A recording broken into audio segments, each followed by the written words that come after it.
So you get back home and you're recovering and you're adapting to life, and I guess you're still adapting to life now, like with day-to-day challenges that pop up. But when do you get the idea to like embark on a sporting career? Well, like I say, I've always dabbled in some sports, so it was about, okay, where do we go from here? And I thought, I want to make this a new journey. So I thought, let's do something radical. Some people might call it stupid, Dom, but I thought, let's find a sport and do something. So instead of just aiming for something small, I thought, I'm going to aim for something big. So I thought, right, I'm going to try to get into a New Zealand team in a sport that would have to challenge me.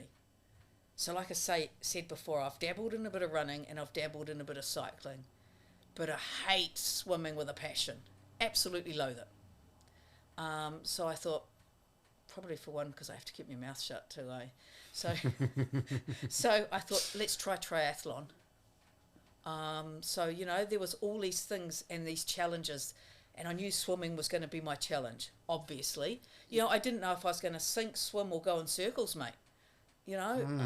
So I just jumped into that challenge. So literally a month to the day of having Stumpy removed, we went to Hawke's Bay. I didn't want to do it at home. I wanted to be out of my surroundings and just be somewhere where I felt that nobody was looking. Why? Because it was the first time I was going to be in public and be exposed. For one, woman and togs, it's not something we like to do, let alone with half a wing, right?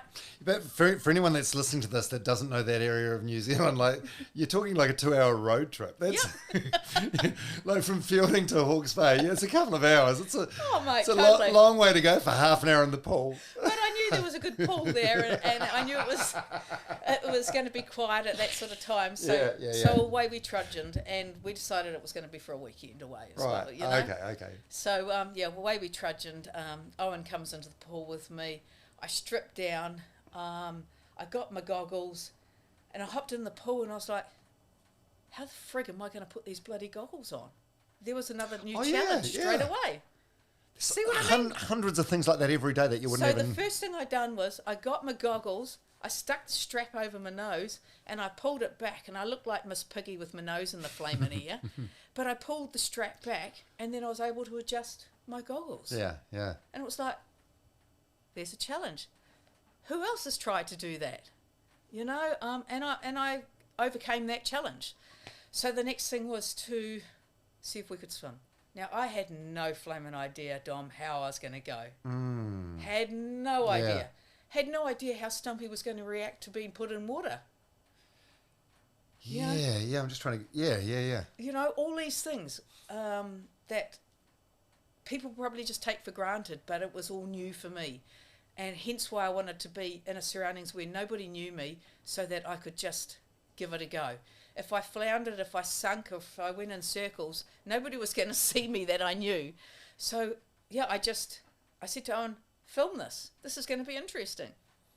So he got my camera ready and away I went. I just instantly went under the water, pushed off the edge, propelled my right arm over, and I propelled forward, threw Stumpy over, and I felt like I went flaming nowhere because there was nothing there to pull back, but I just kept swimming with this arm. And so were you going straight, or were you sort of veering? Well, Yeah, you were going straight. I didn't feel like I was, but when I watched the video, because I concentrated on that bloody black line, that's always in the pool. And so obviously my core was doing a bit of work, but we got to the other end, mate, and I just came out from under that water, and once again it was just a massive smile. It was like, yes, I've done that. So yes, here comes the journey. I know I can swim. Where do we go from here? How do I improve? How do I include these 3 disciplines into one to make this journey happen?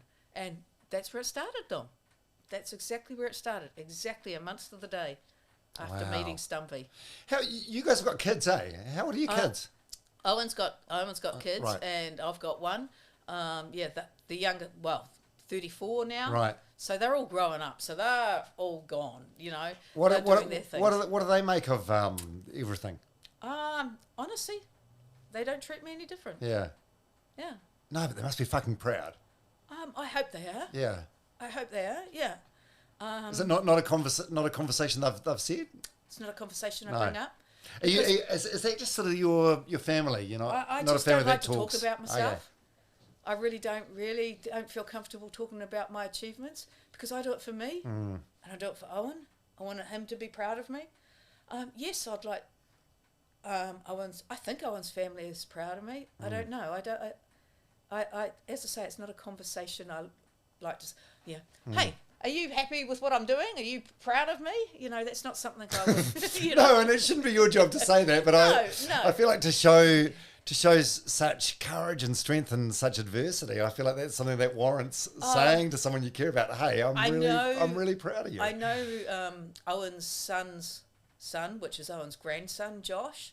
I know he's proud of me. Yeah. We text quite regularly. They live in Australia, and Josh is one that, you know, I'm proud of. He's done well in rugby. So I think it's through the sport that we connect, you know, and he'll quite often text and say, you know, I'm proud of you, Shaz, you know. Yeah. So, yeah, I know he is. And if I can make him proud, well, you know, and likewise. So, yeah, I think they are proud of me. Yeah. It sounds a bit like my family. We don't necessarily, you know, tell each other these things with words, but I feel like sometimes you should. Exactly. I was always brought up, we were never told we were loved. Yeah. We were never cuddled. You're just supposed to know it. You know, that wasn't our family dynamics. Yeah, it just wasn't in us. So when I went to the farm, you know, it was a totally different ball game. You know, my auntie and uncle would come up and give me a cuddle. You know, that was all new to me. You know, so yeah, things changed. The dynamics changed. Yeah. But yeah, it wasn't that sort of lifestyle. Yeah. So what's the first event that you do? So you go to Hawke's Bay, have a go at swimming, and you think, right, I'm going to be able to do this. So then, what did I do? Is it just like a standard triathlon, or is it what length? Yeah, it was just, you know, I went from trying to swim to entering the New Zealand para championships or national championships. I went along to that, and there was only about 3 or 4 of us because there's not a lot. And I won that, and that was the start. So I decided, right, here we go. This is how we start earning points and getting into the Paralympic ranking situation. So, it started there. And then, of course, the next thing you had to go to your Oceanias, which was in Australia. Went over there. I got silver. So the progress and the progression was starting to happen. And I was loving it. You know, Shane and Tammy Reid were coaches in fielding. Shane was a Olympic triathlete himself. I don't know if you've heard him. You've only got to Google the Beijing Olympics, and Shane's the first one out of the water. And man, he's a weapon. Right. Unfortunately, Shane's passed away. He had brain cancer and passed away. You know, not so long ago. Well, when we say 12 months coming up. But Shane was just one of those humble guys. And Tammy, his wife, she was a national triathlete herself, and she decided to get into coaching. So they came on board and they started coaching me. So that's where we started. Yeah, so that's the swimming. And then and running. Yeah, so you had some running experience beforehand. Is running just the same? What's the difference? No, Shane and Tammy got me into a coaching program, and they coached me for swimming, running, and biking. No, but running as an amputee, is it? Oh, mate, weird. Is it? Weird, seriously. In terms of what? You know, put it this way, the first run I went out with Tammy, I didn't know how I was going to react. I didn't know how Stumpy was going to react. It was friggin' painful because of the jarring. Oh, okay. The jarring, it was just horrible. But I wasn't going to let Tammy know that. So Tammy would run on this side. She said, I'll run on the right-hand side, Shaz, because I don't want to be anywhere near Stumpy. I said, thanks. We'd be running along down the road. Next minute, the bitch, she'd give me a whack. You know, Tammy's only a little short ass. and there's nothing of a fit little lean, mean machine. And next minute she'd give me a whack on the shoulder, and I'd say, "What's that for?" And she'd say, "Move over, you're veering out." Oh, because of the imbalance. Exactly. Oh, that's interesting, isn't it? Now I only had 1.75 kilos taken off, right, when I lost my arm. But that 1.75 kilos, Dom, made a huge difference in my balance. Who would have thought? Well, I wouldn't have thought that. Yeah, it makes sense though. Yeah, totally. So that's the running. What about the cycling? So do you cycle with just one hand on the bar? So I started off just on a road bike, and then we progressed obviously to a TT bike to start international racing with. Yeah. And that's where obviously, first of all, how was I going to ride a TT bike? Yeah, with the aero bars. Yeah. So the limb centre, it was like phone call to the limb centre. Now, honestly, they must, every time they hear Shaz is making an appointment, they must roll their eyes and think, "Oh God, what's she coming at us with this time?" But they came up with this really rad idea of making a cup for Stumpy to sit in. So I'd sit Stumpy in this, and I'd be down here like this. Okay, so that's how we managed to get around riding on an aero bike, on a TT bike, and that's how we progressed on that. But it was, once again, it was all about balance, because I couldn't put pressure down in that cup because of the pain in the end of my stump. So we had cotton wool, we had lamb's wool, we had foam, we had so much in there to stop any jarring. But yeah, we got around it, and that's how my bike is still set up today. And they're just actually looking, it's because it's all made of carbon at the moment, they're just starting to look at a new way of being able to do a 3D printed one, so it's lighter and a little bit more flex in it for me. So, yeah, they're amazing down there at the Limb Centre in Wellington. Friggin' cool, clever guys. So when able-bodied people do these sort of events, there's pain that you have, like there's pain in your lungs, pain in your legs, whatever. What extra pain do you have above and beyond that? Is it just Stumpy. like a burning sensation or a throbbing? She's firing. Right. Yeah, when I say he's firing. You know, he's been a typical male, a right prick. You know, just been a pain in the ass, literally. You know, real pain. It's a pain that you can't describe, Dom. Yeah, it's not a pain that I can describe to people because people wouldn't believe it. But you know, I've found ways of just getting out there, doing things. I feel if I'm doing something and keeping active, it's helping with that pain. Even though I'm in pain and I'm causing myself pain, mentally I feel like that, and physically that I'm helping that pain. Yeah, you're making yourself stronger. Yeah. Building resilience. Yeah. But how do you how do you block that out? Like, do you have mantras or anything, or do you? I just, you know, I have got a mantra. Yeah, and my mantra is, I may only have one wing, but I can still fly. And that's what I have to say to myself. Or when I am in this pain, I just say, don't give in. It comes from within. And when I say within, I mean it's what's in your heart. You know, if we really want something, we'll dig deep and we'll do it. You know, we'll find a way. But we have to find that way. Nobody else will do it for us. So that pain that you're talking about, is that only when you're like competing and pushing it, or is that training as well? It's everyday pain. I'm you. in that pain every day, mate.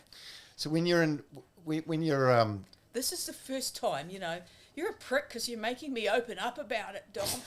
don't want to get the tissues. I can get the tissues. No, I don't want tissues. That's a sign of weakness. No, it's not. It's no, I don't. Not. No, I don't. Okay. Seriously, it's because it's from the heart, you know. I don't talk about the pain. People don't understand or know that I'm in pain because I've learnt to hide that. But should you? I don't want people to see me weak. No.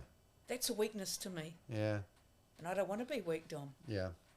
I want to be that strong person. You know, don't get me wrong, I have some days at home where I'm weak. when when you train, I'm thinking. Just Again, every day. I'm probably projecting here, but if I was you and I was on that stationary bike in the garage on fucking Peloton or whatever for 3 hours, and it was hurting every second, I'd probably cry to myself. I have. Do you? I have done. Yeah. Yep. I'm set up in the shed. I'm not like some people that have their bike set up in the lounge. That's, to me, that's my inside of my home is home.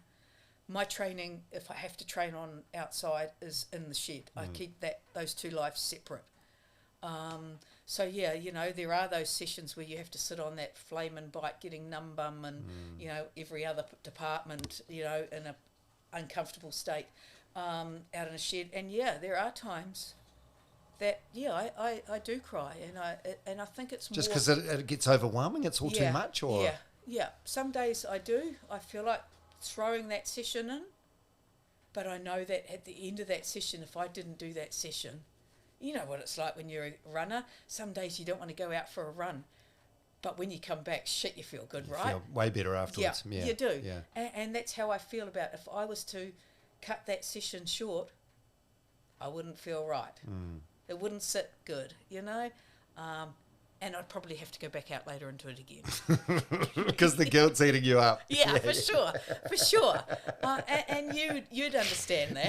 Yeah, 100%. 100%. But what I'm dealing with is not this extra level of adversity or pain. You know what I mean?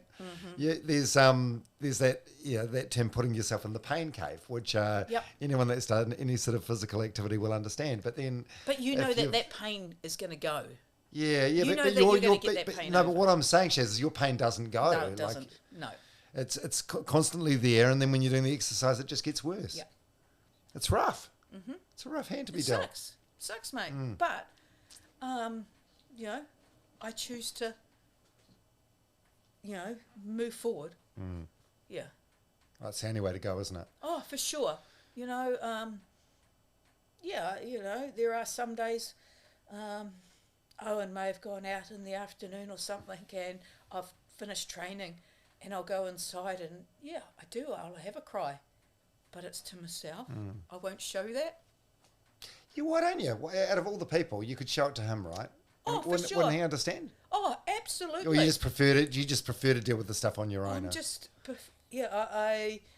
I don't like to show that side of me. Why? Is it an embarrassment thing or a pride thing? Probably a pride thing, I think. I don't want to be seen as that weak bitch. But I mean, you know what? I don't even know Owen, but I feel like if he ever listens to this, he'll probably hear this and be frustrated that you don't lean on him a little bit more. Probably, but he knows that. I think he knows that. I know he's there if I need him. He's always there. I think he's learnt now. Just don't taking even, him 30 years. Don't even ask her. Just roll your eyes and go, oh, here we go again. I think he's sort of got used to me. And I say that in the way that I think he's got used to my ways, my new ways. Yeah. So who do you talk to about this? You're talking to me today about it, but you talk to anyone else about it? Look, this is the first time I've really opened up, Don. So you've been friggin' privileged, you bugger. I don't open up. Yeah. But it's good. Sharon. This is like it. Don't Sharon you dare call me Dagg. Sharon. As I said, I'm only get called that when my mother tells me off. But it's not a therapy session, Don. No. But I feel I can open up to you because I feel that you can relate. Yeah. You've had some shit times in your life. But as I said earlier, like from doing this podcast, like almost 2 years now, every single person has or will go through some sort of adversity. Yeah, for sure. It's all on a different level, but and it's how we want to progress with that adversity, or if we want to progress. Some people can, some people can't. Yeah, I mean, you can easily make yourself a victim, and no one would begrudge you. You've got every right in the world to, but it's like it's not going to help you grow, is it? It's not going to help me or my journey. My journey is about having the best life, and mate, I am. Yeah. Even though I have this pain, you know, as I say, it's not about that. It's about my journey.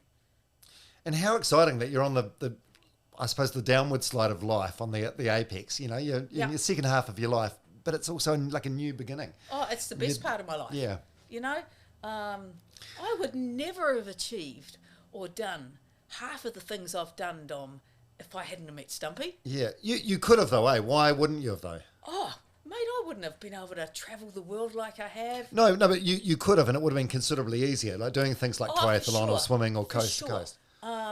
But like it wouldn't have been the... You waited until things got very, very difficult for yourself before you decided to... but that's what makes the challenge even more rewarding. Yeah. You know? And like I say, it's always been about, if one person can see me doing it and it encourages them to get out and do something, I feel like I've achieved what I've set out to do, Dom. Oh, I think there's more than one. A lot of people feel like sex is shit. Well, I don't mean to do that. I really, that's not my intention, Dom. Don't go that far. It's more, I just, if I can encourage others. Yeah. Just because we're challenged, there's no reason why we cannot still succeed at things. And it doesn't have to be mad radical things like I've done. Just small steps. You know, small steps lead to bigger steps.